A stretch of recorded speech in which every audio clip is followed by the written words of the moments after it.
काम करो, 5th question है ना, इसको खुद एक बार ट्राई करो। ठीक है, बहुत अच्छा क्वेश्चन है, 5th और 6th दोनों। चलो। Reshma, Salma, Mandeep are playing a game by standing on a circle of radius 5 centimeter. Reshma, Reshma throws a ball to Salma, Salma to Mandeep, Mandeep to Reshma. If the distance between Reshma and Salma and between Salma and Mandeep is 6 RSM, what is the distance between Reshma and Mandeep? ठीक है, चल without wasting much time थोड़ा सा बड़ा diagram बना के आपको मैं बड़े अच्छे से बताना चाह रहा हूँ। ठीक है, थोड़ा सा ध्यान दो इधर। अब कर पाओ या ना कर पाओ अलग चीज़ है, लेकिन एक बार ध्यान देना इधर। सर्कल का रेडियस क्या है? सर्कल का रेडियस क्या है? 5। मतलब ये रेशमा, ये सलमा, ये मनदीप। ठीक है, हमको क्या फाइंड करना है? हमको फाइंड करना है distance between these two, Reshma and Mandeep. कौन बुलाए डायमीटर तेरे को? है, सब लोग, मुझे तुम लोगों से ही प्रॉब्लम है जो कुछ भी सोचे रहते हैं पहले से ही बेवकूफों की तरह। अब देखो, ये बी डिस्टेंस निकालना है। ठीक है, सेंटर यहाँ कहीं है, समझ रहे हो? सेंटर जो है वो यहाँ कहीं है। अब इसके ऊपर मैं ऐसे बना रहा हूँ इसको कि ना परपेंडिकुलर डल पाए। ठीक है, परपेंडिकुलर ये अगर मैं डाल दूँ इसके ऊपर और यही लाइन में स्ट्रेच कर दूँ तो यहाँ तक आती है। समझ रहे हो? यहाँ दो चीज़ें हो रही हैं। क्या हो रही हैं दो चीज़ें? कि ये तो परपेंडिकुलर है। ठीक है, ये परपेंडिकुलर है, इसका नाम दे दो कुछ, ए, ए नाम दे दो। चलो, ये सेंटर है तो ओ नाम दे दिया। ठीक है, अब जरा मेरे को तुम एक चीज़ बताओ कि ओ आर और ओ एस में कोई रिलेशन है क्या? ओ आर में और ओ एस में कोई रिलेशन है क्या?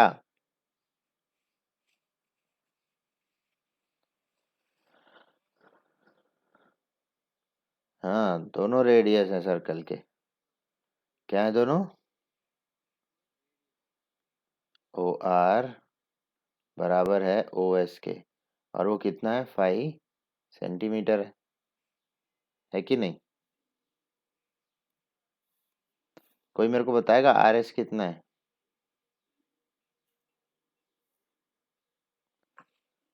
माइक बंद करो यार। आर एस कितना है? Yes, 6 centimetre. क्वेश्चन पढ़ो गधों, क्वेश्चन पढ़ो। अच्छा, क्या आर ए इक्वल है ए एम से? क्या आर ए इक्वल है ए एम से?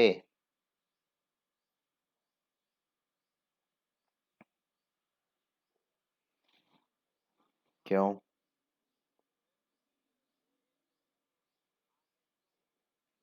हम्म, तो इक्वल पार्ट में डिवाइड करता है वो, समझ रहे हो? हाँ, ये 90 होगा तो ये भी 90 होगा, है ना? अच्छा, जरा बताना मेरे को एक चीज। ठीक है, एक चीज मुझे ये बताओ, area of triangle O R S, कौन सा ट्राइंगल? O R S.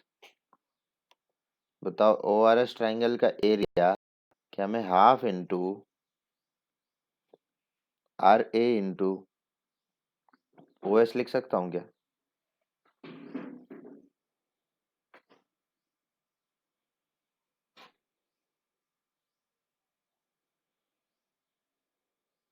नहीं समझ में आया? हम्म, ये सबको नहीं समझ में आया ना? हाँ भाई देखो, ध्यान से सुनो। ये क्या है? ये 90 डिग्री है ना? और ये बेस हो जाता है, तो ये हाइट हुआ और ये बेस हुआ, हाफ बेस इंटू हाइट नहीं लगा रहा है?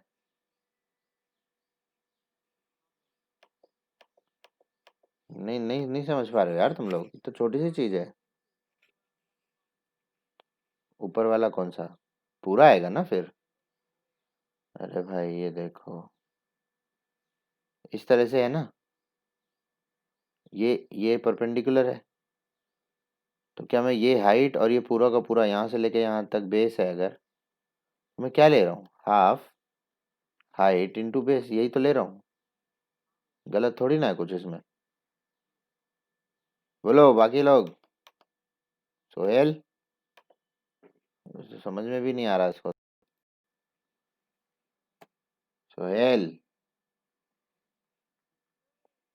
समझ में आ रहा है कुछ? चल झूठ बोलता है।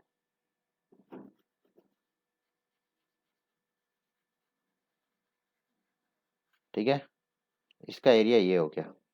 अगर मान लो कि इसके अंदर मैं एक परपेंडिकुलर और डाल दूं। ये क्या किया मैंने? एक परपेंडिकुलर डाल दी। हाँ, और इसका नाम मैं दे दिया, क्या है, बी दे दिया। चलो, क्या नाम है इसका? बी। ये परपेंडिकुलर है, तो बताओ आर बी और बी एस दोनों इक्वल होंगे क्या? पक्का? अच्छा, आर बी कितना हो जाएगा? आर बी कितना हो जाएगा?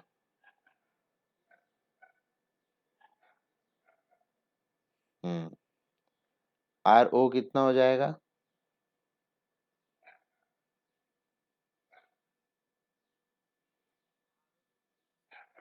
आर ओ 5 सेंटीमीटर गिवन है ना रेडियस। तो कोई मेरे को बताएगा ओ बी कितना होगा?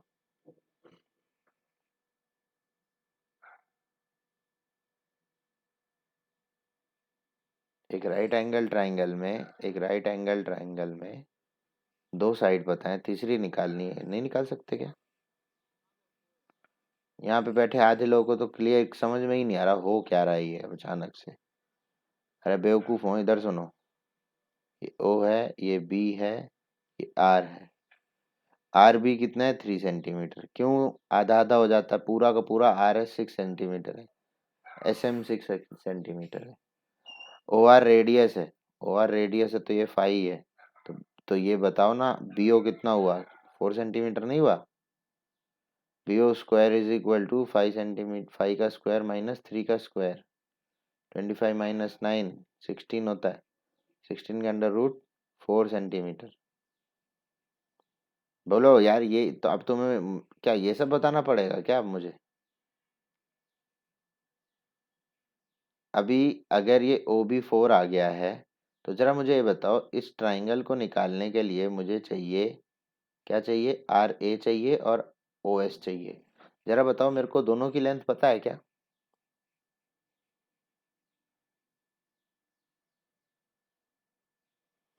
क्या मुझे हाँ या ना बोलने में भी तकलीफ हो रही है क्या?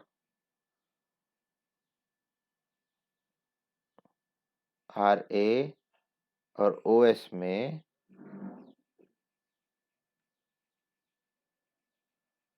बोलो भाई, आवाज आ रही है?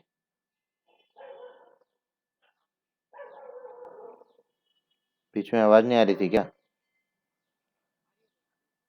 आर ए और ओ एस में मेरे पास ये दोनों चीज अवेलेबल है क्या? दोनों की लेंथ अवेलेबल है क्या? आर ए कितना है बता फिर, है तो। अगर आर ए लेंथ हमारे पास है, तो बता कितना है आर ए। याद रहे, ये आर ए हमारे पास नहीं है, ओ एस है, आर ए नहीं है। हाँ, हाँ निकालना है। वेरी गुड, दिमाग लगाओ। अब जरा मेरे को एक चीज बताओ, क्या ये ट्राइंगल क्या है? ओ आर एस है ना? इधर area of triangle O R S को मैं हाफ इंटू, याद रहे, half into base into height लिखते हैं ना, हाइट यानी परपेंडिकुलर, जो मर्जी बोलो आप, half into O B into R S लिख सकता हूँ क्या? देखो भाई, ये उसी ट्राइंगल का परपेंडिकुलर और बेस है। जल्दी बोलो भाई, कोई तकलीफ इसमें किसी को? क्या ओ बी और आर एस दोनों पता है मेरे को?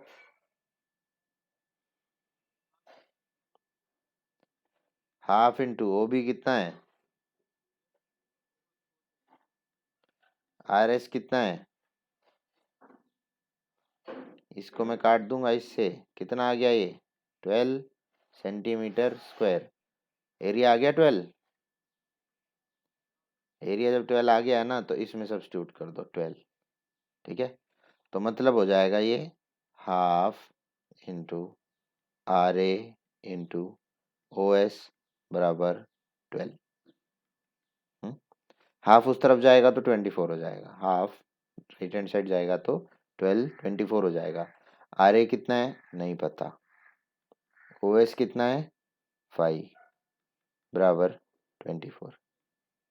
आर ए हो जाएगा 24/5।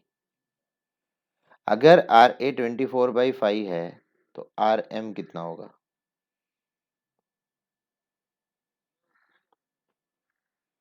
अरे बेवकूफ, ए एम नहीं पूछ रहा हूँ, आर एम पूछ रहा हूँ।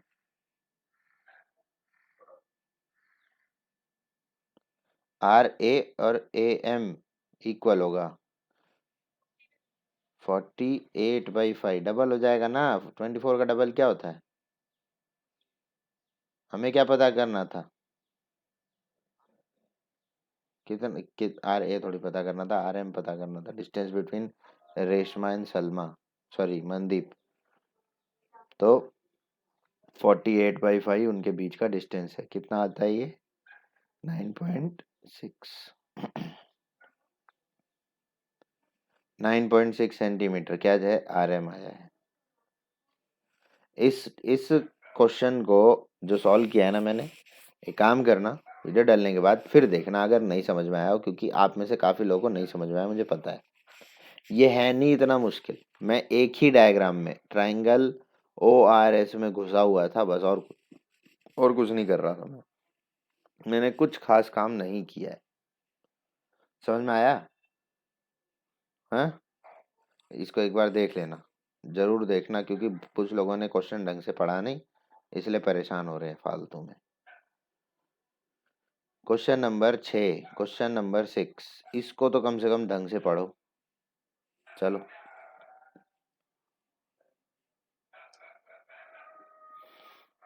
और मेरे को इसका इसका मतलब मेरे को बताना है, मतलब मेरे को आप ये बताओगे कि कैसे ये फिफ्थ क्वेश्चन से अलग है।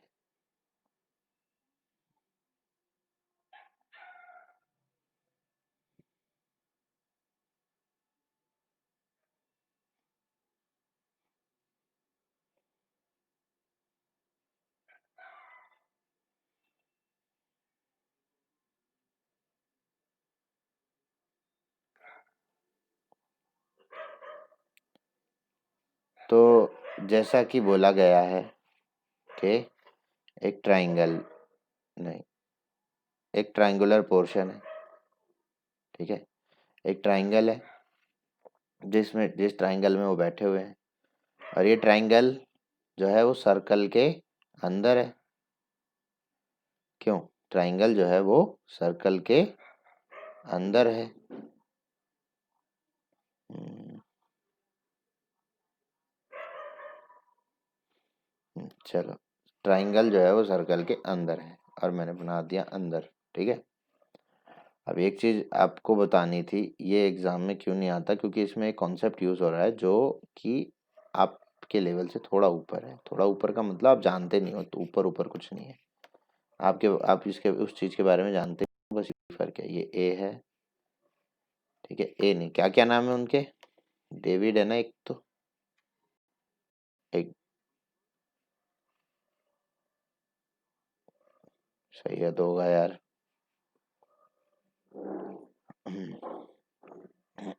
तो भाई ये तीनों के तीनों जो हैं इक्वल डिस्टेंस पे बैठे हैं। इसका मतलब ये डिस्टेंस, ये डिस्टेंस, ये डिस्टेंस सेम है।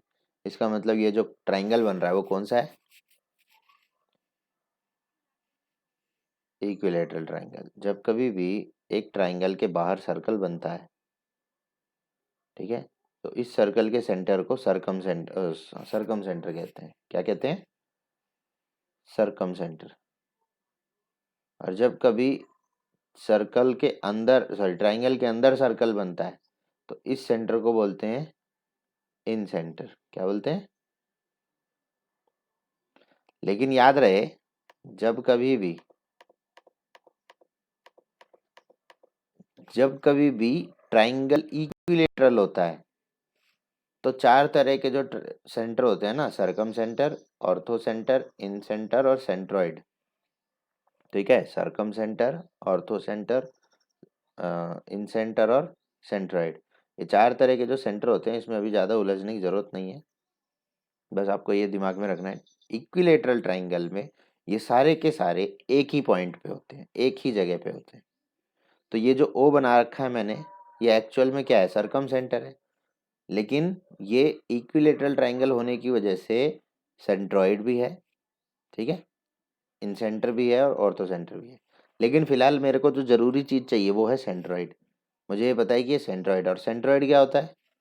सेंट्रॉइड वो पॉइंट होता है जहाँ पर तीनों मीडियन आके मिलते हैं। यार कुछ याद मत रखो, लेकिन सेंट्रॉइड तो आप पता होना चाहिए। सेंट्रॉइड वो पॉइंट है जहाँ पर तीनों मीडियन आके मिलते हैं। मीडियन क्या होते हैं?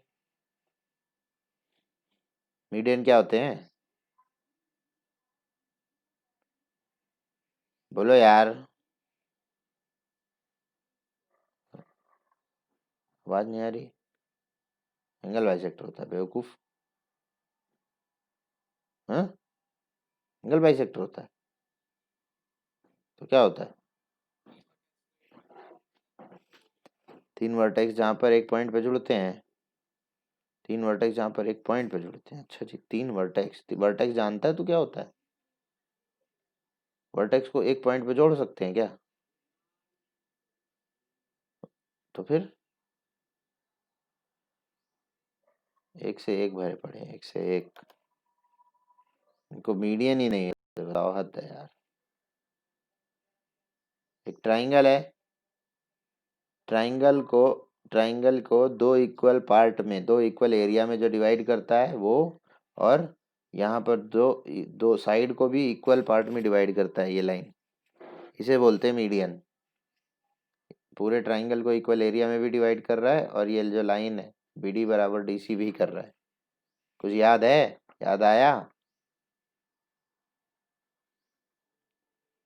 क्या याद है? तुमसे याद रहता नहीं है यार, कुछ भी पता नहीं क्या करते हो तुम लोग पूरा पूरा दिन, बच्चे बने हुए हो। AO कितना गिवन है? AO कितना गिवन है? 20 गिवन है। ये भी 20, ये भी 20, सब कुछ 20। अब एक चीज याद रखना, ये जो मीडियन है मैं इसको पूरा बनाने जा रहा हूँ। ठीक है, ये मीडियन ये इस तरह से पूरा बन जाता है यहाँ पर। समझ गए? ये ऊपर S से लेके, इसका नाम दे दो कुछ, S से लेके यहाँ तक इस पॉइंट का नाम दे दो M नहीं, S से लेके X तक, S से लेके X तक।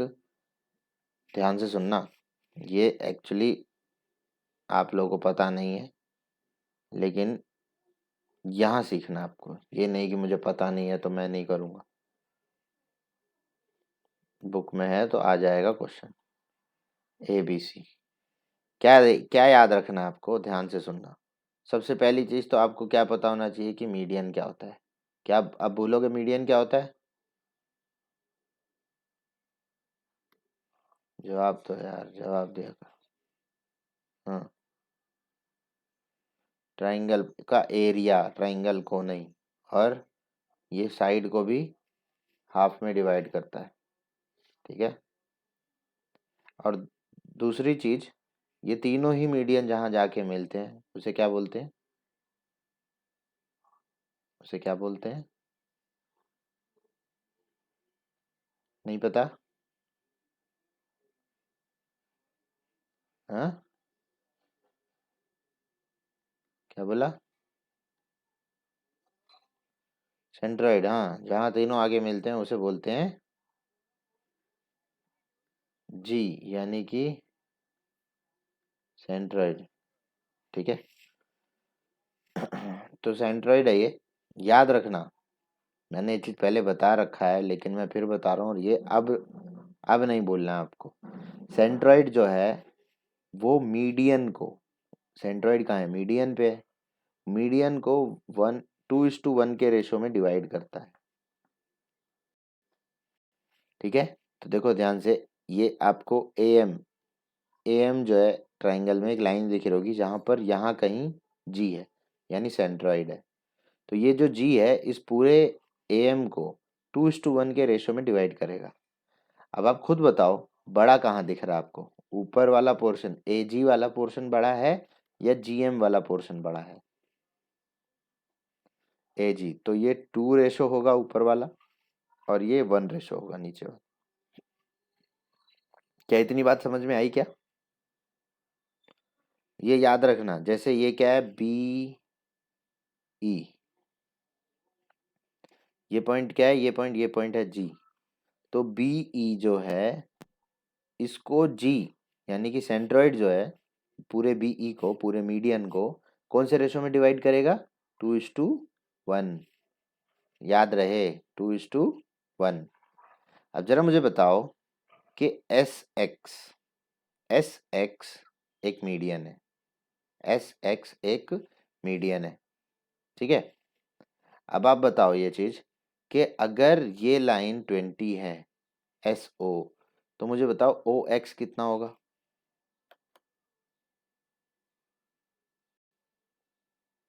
ओ एक्स कितना होगा? याद रहे, ओ सेंट्रॉइड है। यस, अगर ये 2 है तो ये 1 रेशो होगा, तो 2 की वैल्यू यहाँ 20 दे रखी है, तो ये 10 नहीं होगा? तो बोलते क्यों नहीं हो तुम लोग? है ना, जो एटीट्यूड है तुम लोगों का कि अरे मैं गलत तो नहीं बता दूं, तो तुम लोग, अरे तुम्हें क्या जिंदा मार दूंगा क्या, या गाड़ दूंगा जमीन में, जो इतना डरते हो? हैं? आप लोगों को इस एटीट्यूड को खत्म करना पड़ेगा अगर लाइफ में सीखना चाहते हो तो। आप लोग, आप लोगों के अंदर देखा मैंने, भूख नहीं है पढ़ने की, जानने की चीजें, वो इसी यही है, वो उस एटीट्यूड को रिफ्लेक्ट कर रहा है। क्योंकि डरते नहीं है फिर वो लोग जो सीखना चाहते हैं। जो है गलत है बता दो, क्या है, ज्यादा ज्यादा क्या बोलूंगा, गधा बोलूंगा? देखो इधर सुनो यहाँ पे, ये 10 कैसे आया? किसी को भी डाउट है क्या, ये बताओ पहले तो।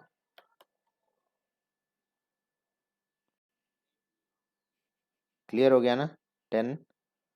तो अब जरा मेरे को ये बताओ, क्या ए एक्स, बहुत ध्यान से बताना, ए एक्स जो है, नहीं, क्या ये परपेंडिकुलर है क्या? बहुत इंपॉर्टेंट क्वेश्चन,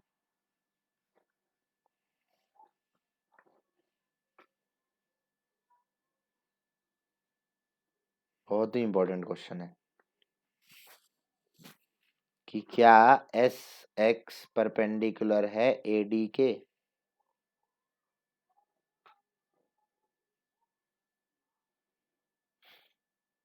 क्या एस एक्स परपेंडिकुलर है ए डी के? क्यों?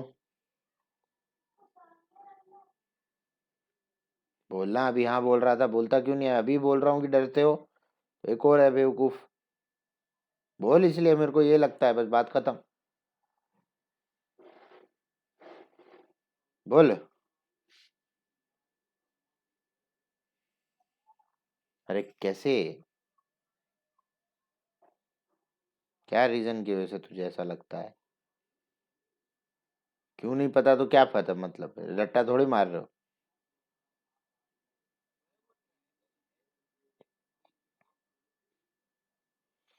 तू क्या सो रहा था अभी तक? कहाँ था तू?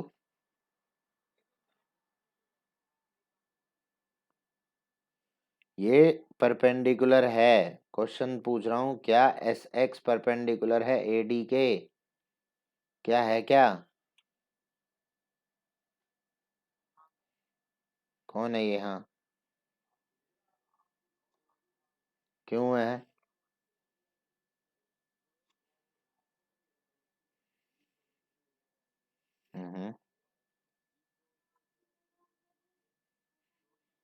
वेरी गुड, बहुत ही अच्छे। ये आंसर मैं एक्सपेक्ट कर रहा था और मुझे एक ही ने दिया। आपको मैंने पहले भी बता रखा है कि इक्विलेटरल ट्राइंगल में और आइसोसेलेस ट्राइंगल में जो मीडियन होता है, जो मीडियन होता है वही परपेंडिकुलर भी होता है। ये मैं आपको काफ़ी बार बता चुका हूँ, काफ़ी मतलब काफ़ी। ठीक है, लेकिन आपने उसको याद करना है नहीं। मैं देखता हूँ क्लास हो जाती है ना, तो क्लास के बारे में मेरे को दिखता है कितने लोग देख रहे हैं कितने लोग नहीं, तो देखता हूँ एक आध कोई देख रहा है तो देखता है बस, और नहीं, बाकी लोग को फर्क ही नहीं पड़ता। बाकी लोग को तो सब आता है। और एक चीज, इसका रीजन एक तो ये दे दिया है, और एक रीजन मैं दे देता हूँ, सुनो ध्यान से। देखो मैंने अभी बताया भी था कि एक सर्कल है, उसके सेंटर पे एक कॉर्ड कॉर्ड बनाया जाए, और अगर ये कॉर्ड बाइसेक्ट हो रहा है और ये लाइन अगर सेंटर से आ रही है तो वो परपेंडिकुलर होती है। तो ओ एक्स जो है वो परपेंडिकुलर होगा ए डी के। ये मैंने आपको बताया था कि नहीं? तो ये बाइसेक्ट क्यों हो रहा है? क्योंकि एस एक्स जो है वो मीडियन है, इसलिए बाइसेक्ट हो रहा है। तो ओ एक्स जो है बाइसेक्ट कर रहा है, तो अगर ओ एक्स बाइसेक्ट कर रहा है एडी को, तो इसका मतलब वो परपेंडिकुलर भी है। ये बात मैंने आपको पहले ही बता दी थी।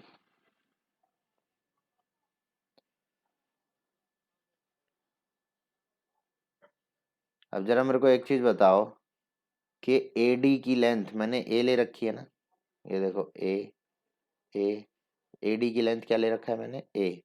तो क्या ए एक्स को मैं ए बाई टू बोल सकता हूँ? अब मैं बोल रहा हूँ कि इस ट्राइंगल में, कौन से ट्राइंगल में? Triangle O S, triangle O A X में पाइथागोरस थ्योरम लगाओ। क्या करना है? Pythagoras theorem. 10 का square plus A by two का स्क्वायर इज इक्वल टू 20 का स्क्वायर। भाई देख लो, अगर किसी को कोई तकलीफ है क्या? किसी को कोई तकलीफ? नहीं। देखो ये 10 का स्क्वायर मैं उधर लेके जा रहा हूँ, लेकिन फिलहाल मैं यहाँ पे इसको ए स्क्वायर बाई 4 लिख रहा हूँ। 20 का स्क्वायर जो होता है वो होता है 400, और 10 का स्क्वायर कितना होता है? 100 इस तरफ आएगा तो, समझ रहे हो?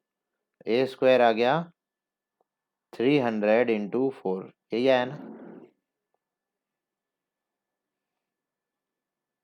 ए आ गया 1200 बाई का अंडर रूट। ठीक है, देखो पहली बात तो इसको 12 इंटू 100 लिख लो। क्या लिखो? 12 इंटू 100। मैंने आपको बताया अंडर रूट के अंदर दो जीरो है तो बाहर निकाल लो, अंदर बचेगा 12। और 12 क्या है? 4 इंटू 3 होता है। 12 क्या है? 4 इंटू 3 होता है। अंडर रूट ऑफ 4 होता है 2, तो बाहर जो है 2 भी आ जाएगा।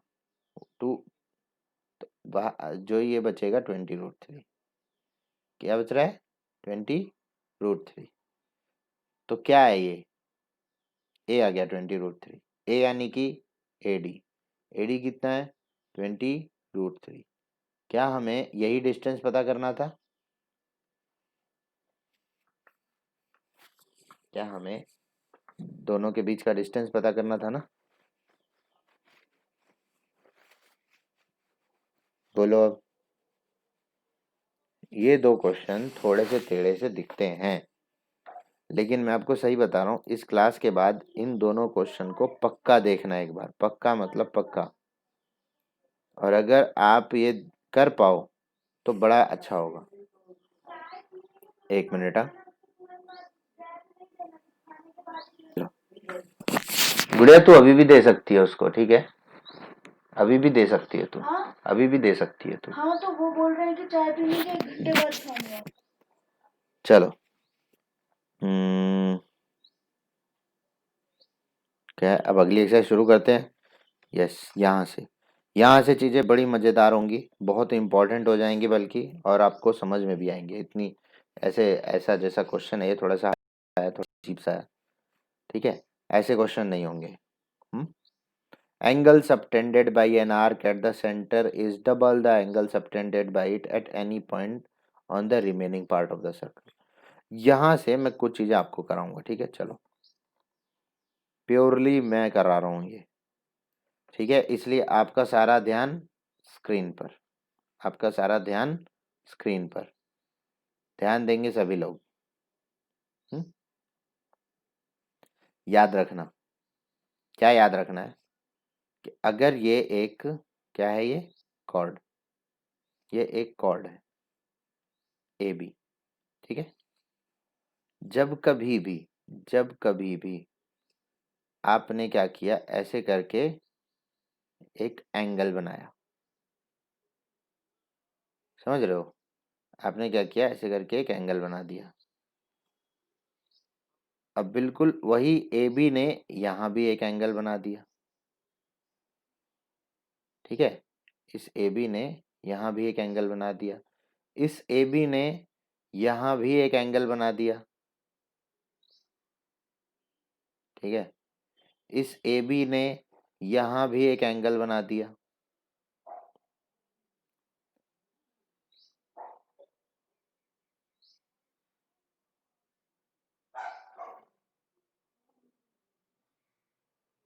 ज़्यादा हो गया, बहुत सारा है ना, एक जगह और बच गई। ये भी चलो भर दिया मैंने, पूरा का पूरा भर दिया, ठीक है। अब देखना, ध्यान से सुनो, ये है P, ये है Q, R, S, T, U, V। आप देखोगे ये सारे के सारे पॉइंट, ये सारे के सारे पॉइंट सर्कल के सरकमफेरेंस पर हैं कि नहीं। ये सारे के सारे पॉइंट सेम सेगमेंट में है, ये बड़ी इंपॉर्टेंट लाइन है। सेम किस में है, सेगमेंट में है। मतलब अगर एक मैंने पहला एंगल जो कॉर्ड के ऊपर बनाया था, तो सारे सारे एंगल कॉर्ड के ऊपर है, सारे एंगल क्या है, कॉर्ड के ऊपर है, यानी सेम सेगमेंट में है, यही है। आपको एक चीज याद रखनी है कि एक सर्कल में अगर एक सेगमेंट में एंगल जब भी बनाए जाएंगे, चाहे वो कहीं भी बने, लेकिन वो किस में होने चाहिए, सेम सेगमेंट में होने चाहिए, और सेम कॉर्ड बनानी चाहिए। और सर्कल के ऐसे बीच में नहीं होना चाहिए, देखो ऐसे करके, ऐसे है ना ये, ऐसे नहीं होना चाहिए, ऐसे करके सरकमफ्रेंस पे आके मिलना चाहिए, ठीक है। ऐसे नहीं होना चाहिए, ऐसे कैसे करके, ठीक है। कहाँ आना चाहिए, ऐसे सरकमफ्रेंस पे आना चाहिए, ठीक है। अगर आप ऐसा जब भी देखोगे तो ये सारे एंगल आपस में इक्वल होंगे हमेशा। क्या ये बात समझ में आई आपको, पक्का। ये सभी एंगल आपस में हमेशा और हमेशा इक्वल होंगे। एक एंगल 50 डिग्री है तो सारे के सारे एंगल 50 डिग्री होंगे। भाई ये बात समझ में आई ना, हाँ, ये याद रखना है, angles in the same segment are equal. अब याद रखना, उसको ए बी ही बनाना चाहिए, ए बी से ही बनना चाहिए, वो एक पर्टिकुलर कॉर्ड से ही बनना चाहिए, ठीक है। अब देखो कभी कभी ना कॉर्ड नहीं होती, कभी कभी कॉर्ड नहीं होती, ठीक है। मान लो कि अब मैंने क्या किया, ये सभी एंगल तो बना दिए ना मैंने, मैं कॉर्ड को निकाल देता हूँ।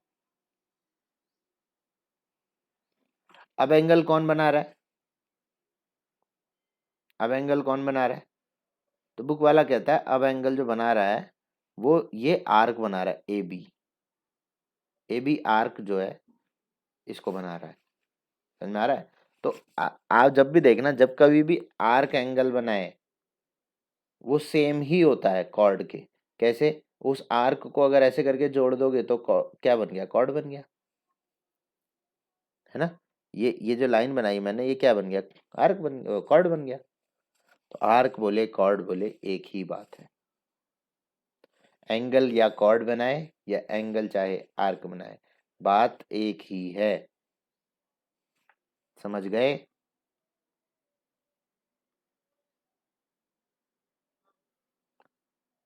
चलो पॉइंट नंबर 2। पॉइंट नंबर 2, इस बार जो कॉर्ड है ये भाई साहब है डायमीटर। इस बार जो कॉर्ड है ये कौन है? ये क्या है? डायमीटर है। ठीक है, तो ये भी तो एक कॉर्ड है, इसके भी सारे एंगल आपस में इक्वल होंगे। इसके भी सारे एंगल आपस में इक्वल होंगे ना, होने चाहिए। इस तरह से मैं एंगल बना रहा हूँ, बहुत सारे नहीं बना रहा हूँ, 3 ही बना रहा हूँ। चलो ठीक है, ये बन गए 3 एंगल। जो कौन कौन बना रहा है, कौन सा कॉर्ड बना रहा है, क्या नाम है उसका? डायमीटर बना रहा है। ए बी एक डायमीटर है। ठीक है, अब पी क्यू आर। ठीक है, ये 3 बने हैं। तो आपको पता है क्या कि एंगल पी और एंगल क्यू और एंगल आर तीनों इक्वल होंगे? पक्का? पक्का इक्वल होंगे। लेकिन बाकी कॉर्ड में और डायमीटर में ये फर्क है कि डायमीटर हमेशा 90 डिग्री बनाता है। इक्वल होंगे, मैं मना नहीं कर रहा हूँ, 90 है तो भी तो इक्वल ही है ना।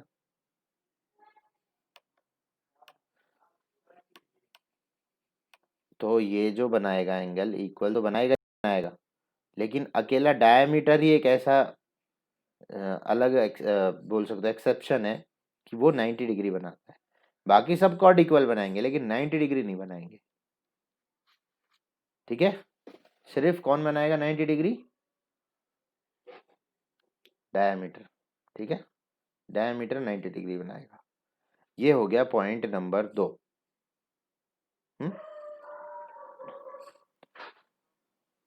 ओके,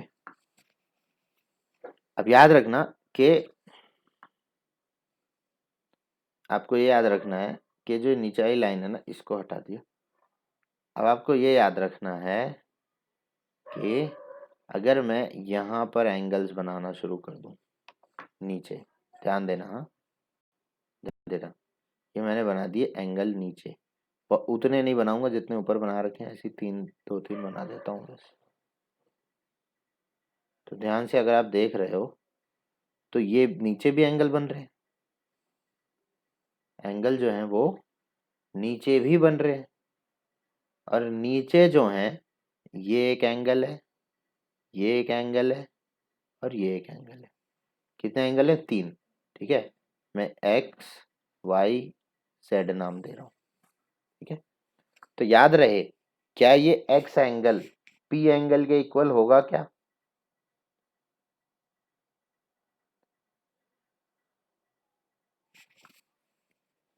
सारे आपस में इक्वल मैंने तो नहीं बोला, मैंने बोला था ये P Q R S T U V ये इक्वल है। Yes, very good. ये P और Q एक इक्वल नहीं है क्योंकि ये सेम सेगमेंट में नहीं है। P Q R S T U V ये इक्वल है, X Y Z ये इक्वल है। समझ रहे हो? क्योंकि X Y Z एक एक सेगमेंट में और P Q R S T एक सेगमेंट में। इसलिए याद रखना एंगल P और एंगल X बिल्कुल भी इक्वल नहीं है, बिल्कुल भी इक्वल नहीं है। समझ में आया? हाँ, ये गलती मत कर देना, सेगमेंट सेम हो। सेगमेंट अगर सेम नहीं है तो फिर सारा गड़बड़ हो जाएगा, सेगमेंट सेम होना चाहिए। ठीक है, हाँ एक चीज अगर याद रख सको तो ये याद रख लो, हालांकि जब ये आएगा चीज मैं फिर से बताऊंगा, P प्लस एक्स 180 जरूर होगा, ये चीज जरूर होगी। अपोजिट सेगमेंट में या अलग अलग सेगमेंट में है तो ये चीज जरूर होगी, आगे कुछ हो ना हो वो नहीं पता। इक्वल तो नहीं है। इक्वल कब होगा, कोई बताएगा इक्वल कब होगा? हाँ नहीं, अगर एक सेगमेंट में नहीं है तो मैं बोल रहा हूँ P और X इक्वल कब होगा, देखता हूँ कौन दिमाग लगाएगा। P और X आपस में इक्वल कब होंगे? अभी तक तो मैंने बता दिया कि इक्वल नहीं है, लेकिन मैं आपसे पूछ रहा हूँ कि इक्वल होंगे कभी ना कभी, कब होंगे? बहुत इजी है, आंसर तुम्हारे सामने है। क्या बोले? मैं बार बार यही बोल रहा हूँ, अलग अलग है सेगमेंट। P और X को मैं अलग अलग सेगमेंट में बनाऊं और इक्वल भी बनाऊं, ये कब होगा?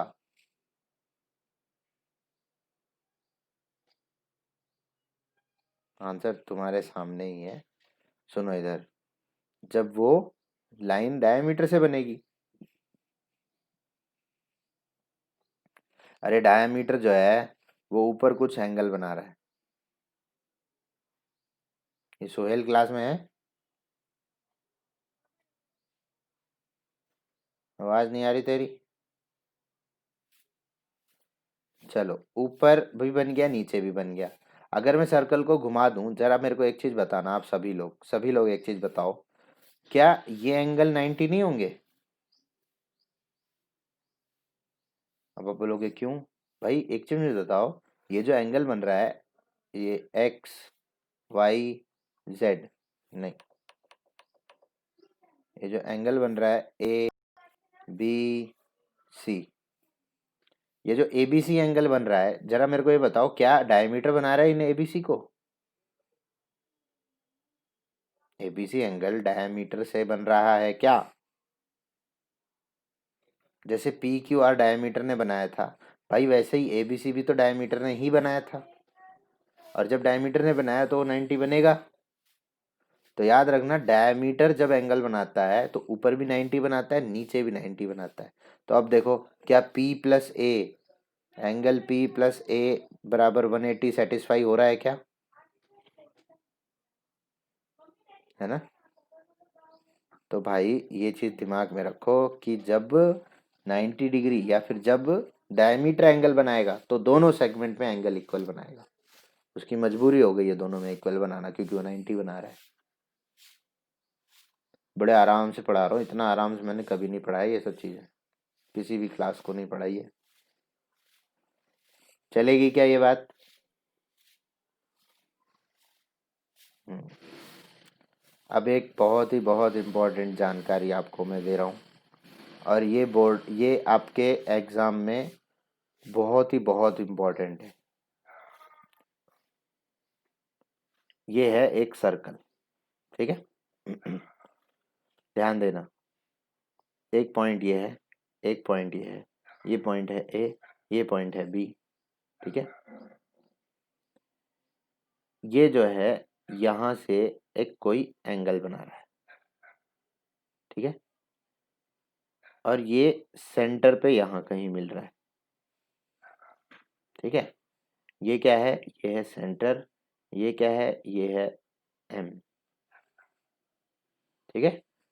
कोई भी रैंडम।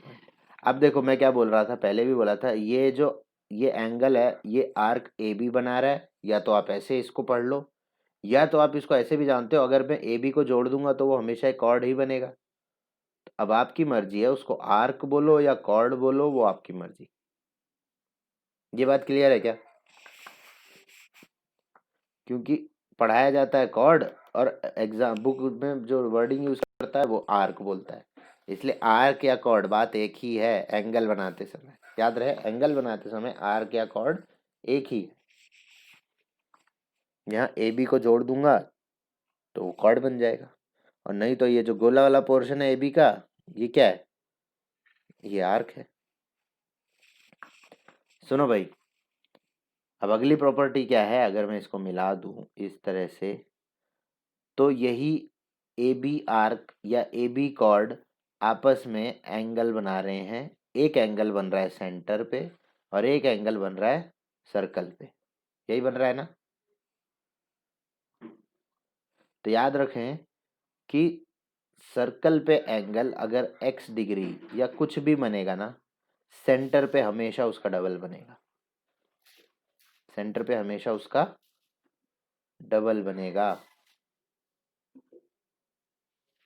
समझ में आई बात? याद रखना सेंटर पे डबल। बाकी लोग की आवाज नहीं आ रही थी ना, मुझे गुस्सा आता है फिर, ये जो सोते रहते हैं।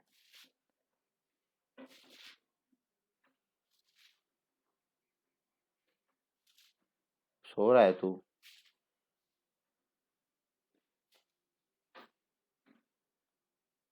जरा देखो, ये मान लो n है, कोई मेरे को बताएगा ये एंगल कितना होगा?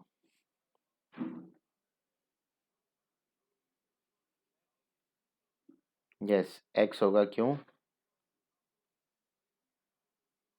x होगा? क्यों?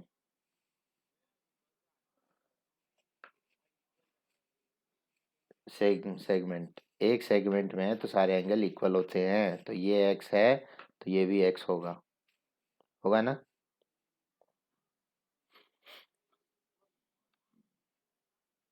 चलो ठीक है, अब ध्यान देना। ये बन गया एक कॉर्ड मान लो, ये बन गया एक एंगल,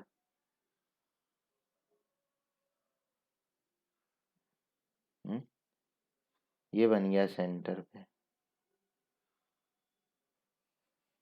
अब मेरे को आप लोग बताओ कि अगर ये एंगल 30 डिग्री है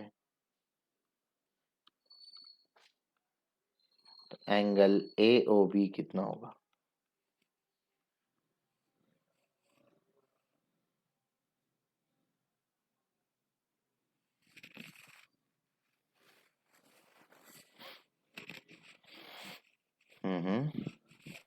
क्यों? अरे मैंने पहले ही बताया है, सेगमेंट में एंगल तब बनता है जब वो सरकमफ्रेंस पे बनता है। ये सरकमफ्रेंस पे बन रहा है क्या?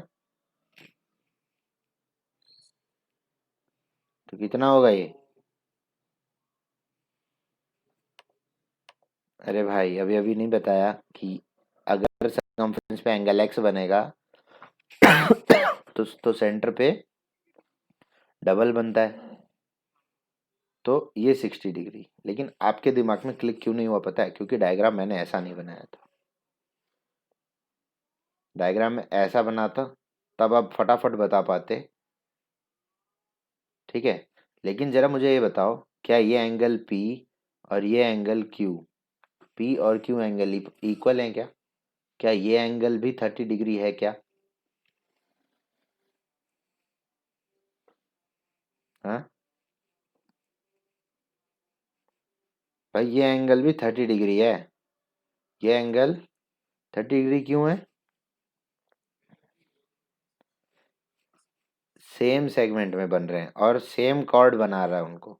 तो ये अगर P एंगल 30 डिग्री है लक्ष्य, तो ये एंगल भी 30 डिग्री होगा। और जब ये 30 होगा तो ये 60 डिग्री होगा। डायग्राम कैसा भी बने, थोड़ा समझ के करो काम। समझ गए? हाँ हाँ। तो इसका प्रूफ बड़ा इम्पोर्टेंट है, बड़ा मतलब बड़ा इम्पोर्टेंट, ठीक है? अब इसका प्रूफ पढ़ाऊंगा तो थोड़ा समय लग जाएगा, ठीक है ना? तो एक काम करते हैं, आज के लिए इतना ही करते हैं, ठीक है?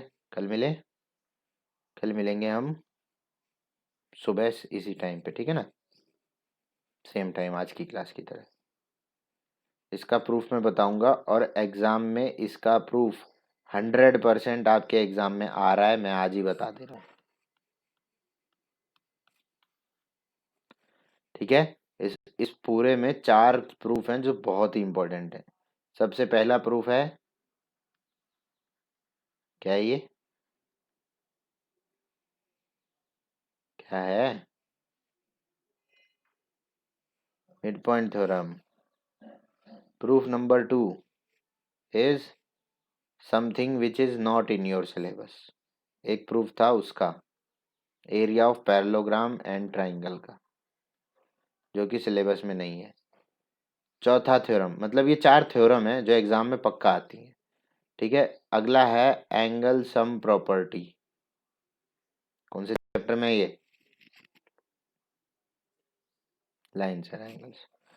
और ये सर्कल की ये वाली प्रॉपर्टी, फोर्थ वाली, मतलब 10.8।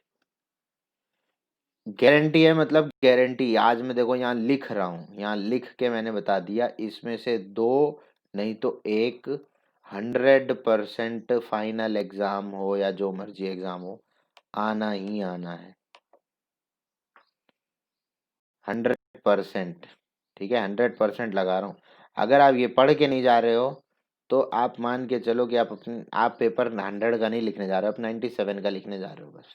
बाकी सब 100 का लिखेंगे, आप 97 का पहले ही लिखो, क्योंकि आप ये पढ़ के ही नहीं जा रहे हो जो एग्जाम में आना ही आना है। 97 या 95 का लिखने जा रहे हो। ठीक है, मतलब आप मैक्सिमम वहां से मैक्सिमम मैक्सिमम स्कोर भी कर पाओगे तो 95 कर पाओगे।